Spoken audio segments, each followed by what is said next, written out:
Good morning, everyone. I am Dr. Baby Purohit from Utambari Yoga Institute, which is established near Circuit House.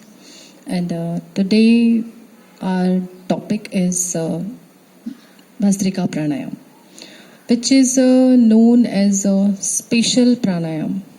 जैसा कि हम सभी की lifestyle जो अभी चल रही है इन दिनों में 2020 की बात की जाए तो हम काफ़ी क्रूशियल टाइम से निकल रहे हैं। ये दौर हम सब के मन में एक डर का दौर है और हमारी लाइफ हमने कभी इमेजिन नहीं की थी कि हम इस तरह की ज़िंदगी भी जिएंगे।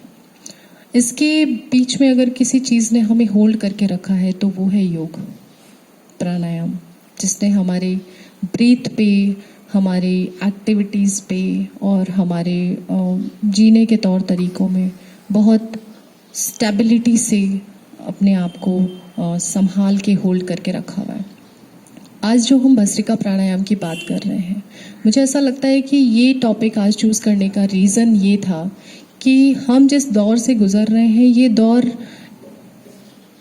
कोविड का टाइम है। कोविड-19 हम सब जानते हैं, हम सबके पड़ोस में, आसपास में, रिलेटिव्स में बहुत से लोग इस डिजीज़ से इन्फेक्टेड हैं आज की डेट में और ये बच के चलने का टाइम है। ऐसे में मुझे लगता है कि जो भस्त्रिका प्राणायाम है ये हमें बहुत बेनिफिट्स देता है।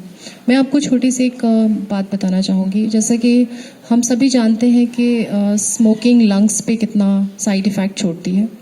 ये डिजीज़ भी बेसिकली लंग्स पे इसका साइड इफ़ेक्ट होता है। जैसा कि मान लीजिए अगर किसी इंसान ने 22 साल तक कंटिन्यू स्मोकिंग कर ली, उसके बाद उसके लंग्स पे जो साइड इफ़ेक्ट होगा उतना साइड इफ़ेक्ट कोविड का 7 to 14 डेज़ में पॉजिटिव आने के बाद होता है। इससे बचने का मुझे नहीं लगता अभी हमने कोई मेडिकेशन या वैक्सीनेशन हमने किसी भी तरह का इन्वेंट कर लिया है और इससे बचने का योग से बेहतर कोई तरीका हो ही नहीं सकता है।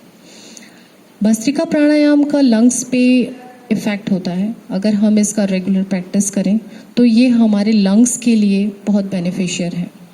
मैं आपको बताना चाहूँगी कि जब हम मूवी देखने जाते हैं तो वहाँ पे हम एक एडवर्टाइजमेंट देखते हैं जिसमें बहुत सारा टार स्क्वीज़ होता है। उस स्क्वीज़ होते हुए टार को देख के एक हॉरिबल फील आता है हमारे अंदर और वो सेम फील अगर हमें कोविड पॉजिटिव होता है तो 7 to 14 डेज़ में वो सेम हमारी बॉडी की कंडीशन इंटरनली हो जाती है। तो हम समझ सकते हैं कि इस डिजीज़ को हम देख नहीं पा रहे हैं, इस वायरस को हम समझ नहीं पा रहे हैं, बट इसका हमारे शरीर पे क्या असर छूट रहा है। मेरा ऐसा मानना है कि ये चीज़ सिर्फ 1 दिन या 14 दिन के लिए नहीं होती है। This is for long last. अगर हमारी बॉडी इस चीज़ के अंडरटेक आ जाती है तो मुझे नहीं लगता है कि अगर 22 साल की स्मोकिंग का प्रोसेस ये 7 दिन या 14 दिन में छोड़ रहा है तो इसको रिकवर होने में भी आई थिंक 22 साल लग सकते हैं। सो दैट ये जो प्राणायाम आज हम प्रैक्टिस करेंगे, ये प्राणायाम हमें इस चीज़ से हील करने में हेल्प करेगा और शायद अगर हम इसकी रेगुलर प्रैक्टिस करें तो हमें ये बीमारी ना भी हो, ऐसा भी हो सकता है। तो सबसे पहले मैं बताऊंगी भस्त्रिका प्राणायाम बेसिकली क्या होता है। भस्त्रिका प्राणायाम एक लोहे की भट्टी की तरह है। हमारा शरीर एक लोहे की भट्टी जैसा है जिसको लोहे को प्यूरिफाई करने के लिए एक मशीन की तरह यूटिलाइज किया जाता है इस प्राणायाम के तहत। इसके अंदर हम सबसे पहले अपनी उस रोप को खींचते हुए उस लोहे को प्यूरिफाई करके उस धोखनी से निकालते हैं। उसी तरह से हम अपने बॉडी पोस्चर्स और अपने मेडिटेशन प्रोसेस के तहत और बॉडी एक्टिविटीज़ के थ्रू हम अपने अंदर की जो भी एंजाइटी है, अपने अंदर की जो भी बैड इम्पैक्ट्स हैं, उनको हम प्यूरिफाई करके अपनी बॉडी से बाहर डिटॉक्स करते हैं, रिलीज़ करते हैं इस प्राणायाम के तहत। तो अब मैं थोड़ा सा इसके बेनिफिट्स और इसके प्रिकॉशंस बताऊंगी, उसके बाद मैं ये कैसे करते हैं वो प्रोसेस बताऊंगी आपको।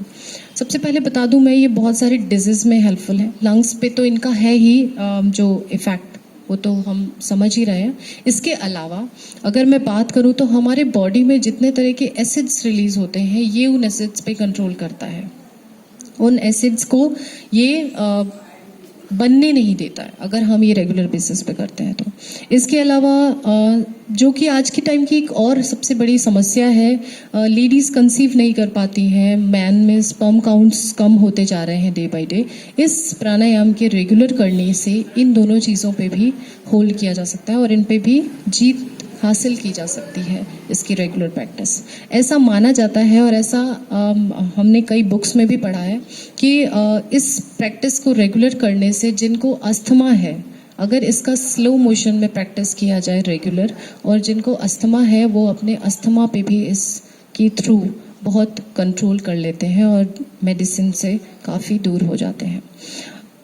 इसी तरह इस तरह की जो भी एक्टिविटीज़ हैं या जो प्राणायाम्स हैं वो जनरली हम क्यों करते हैं? हम फिजिकल वर्कआउट करके हम अपनी बॉडी के एक्सटर्नल पार्ट्स को हील करते हैं, बट हमारी बॉडी के इंटरनल पार्ट्स को भी एक्सरसाइज की नीड होती है। हम कभी उसके बारे में सोचते ही नहीं है क्योंकि हमारे दिमाग में ये चीज़ ही नहीं आती कि हमारे इंटरनल बॉडी पार्ट्स में भी कुछ एक्टिविटीज़ होती हैं और उनको भी वर्कआउट की नीड होती है। इस तरह के प्राणायाम हमारी बॉडी के इंटरनल एक्सरसाइज करवाते हैं जिससे कि हमारे इंटरनल बॉडी पार्ट्स भी स्ट्रॉन्ग होते हैं और वो भी हमें हीलिंग में हेल्प करते हैं और हमारी इम्यूनिटी को स्ट्रॉन्ग करते हैं। कुछ प्रिकॉशंस की बात की जाए तो मैं आपको बताना चाहूँगी कि जैसा इस प्राणायाम को करने के दौरान आपको बेसिकली 2-4 चीज़ों का ध्यान रखना है। सबसे पहले तो आप भूखे पेट इसकी प्रैक्टिस करें। दूसरा, अगर आपको कोल्ड या फीवर है तो आप इसकी प्रैक्टिस को अवॉइड करें। तीसरा, अगर आप हाईली अस्थमैटिक हैं तो प्लीज़ डोंट डू, मत करें, आपके लिए ये हार्मफुल हो सकता है। और अगर कोई प्रेग्नेंट लेडी है जो कि लास्ट ड्यूरेशन चल रहा है उनके, उस टाइम पे अगर वो इसकी प्रैक्टिस करती हैं तो वैसे में डैमेजेस के चांसेस रहते हैं, तो उस दौरान में ये प्रैक्टिस ना करें। इसके अलावा आप इसकी प्रैक्टिसिंग कर सकते हैं और आज के ड्यूरेशन में इसकी प्रैक्टिस मुझे लगता है बहुत यूज़फुल है और हमें करनी चाहिए रेगुलरली। एटलीस्ट 5 से 10 मिनट हमें भस्त्रिका प्राणायाम करना ही चाहिए जब भी टाइम मिले। तो चलिए अब मैं इसके प्रोसेस बताती हूँ आपको कैसे करना है। सबसे पहले तो हम अपने दोनों हाथ को ऊपर की तरफ लेंगे, स्ट्रेट, नाक से इनहेल करेंगे, मुंह से एक्सहेल करेंगे। हाथ ऊपर लिया, मुट्ठी क्लोज, देन इसको स्पीड से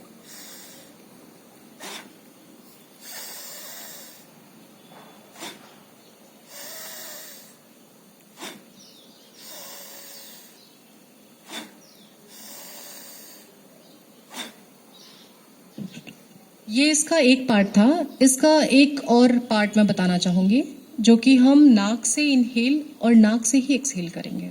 उसकी भी प्रैक्टिस मैं आपको बता देती हूँ कैसे करनी है।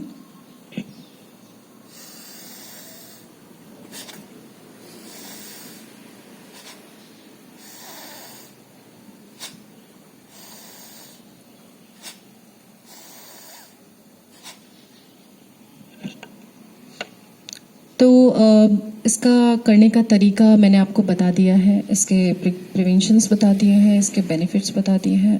मैं उम्मीद करती हूँ कि रेगुलर प्रैक्टिस करेंगे और आप लोग, और आपको इसका बेनिफिट मिलेगा definitely. Thank you so much.